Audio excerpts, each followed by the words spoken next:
All right, so lesson 19, the last lesson of Unit 3, is talking about something called the discriminant.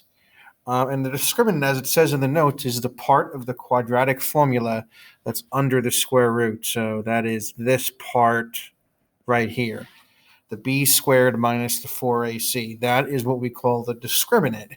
And what's significant about the discriminant is that it allows us to figure out what type of solution that the equation will have without actually solving it. Okay, so if we get a discriminant that is positive, that means the number under the square root is positive. That tells me the solutions are going to be real numbers. There's going to be two real number solutions. If the discriminant is equal to 0, if it's exactly 0, so that number under the square root, the square root of 0, of course, is 0. So that tells me it's only going to have one real solution in that case. If the discriminant is less than 0, if it's negative, okay, we've learned that if the number under the square root is negative, that tells me the answers are going to be complex number solutions. In other words, non-real numbers, 0 real solutions.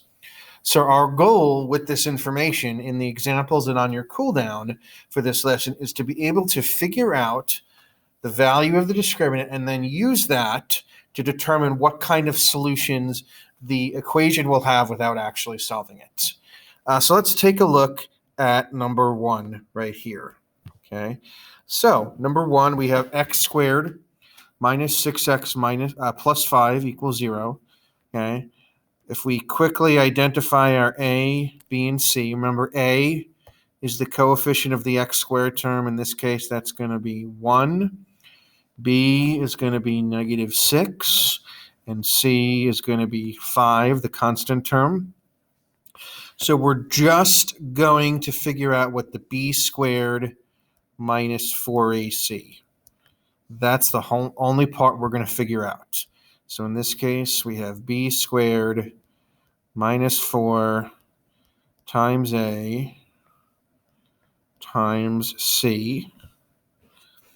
So negative 6 squared. Okay, that's going to be a positive 36. And then this part right here, so negative 4 times 1. Negative 4 times 1 is negative 4 times 5 is negative 20. So 36 minus 20 is 16. So the value of the discriminant is 16. Okay. That is obviously a positive number, so that means we're going to have two real number solutions. So two real solutions. If I were to solve it, I would get two real number solutions. Okay. Number 2, let's do the same thing. So a in this case is going to be 1. B is going to be negative 6 again. This time C is going to be 13. So if I find the discriminant, so the b squared minus 4ac, that's going to be negative 6 squared b squared minus 4 times a times c.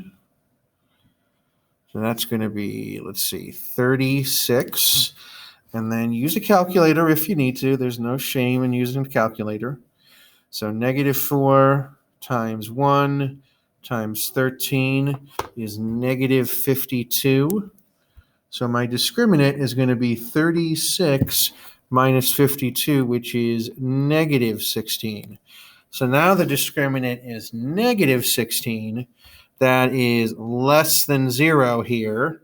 So that tells me I'm going to have two complex number solutions. So two complex solutions, 0 real solutions.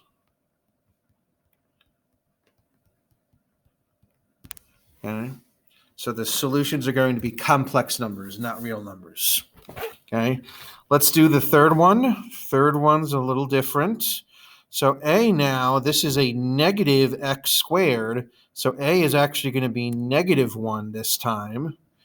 B is going to be 6. And C is going to be -9. All right, so when we write out our b squared minus 4 times a times c, so 6 squared is 36. Now we have -4 times -1 times -9. -4 times -1 times -9. And we get -36. So this time my discriminant is 0. Okay, so that's going to be the second situation up here. So the discriminant is 0. That tells me I'm still going to have a real number solution, but I'm only going to have one solution. So one real solution. Okay, your cool down tonight will be a few examples just like this. That is it for not only lesson 19, that is it for unit 3.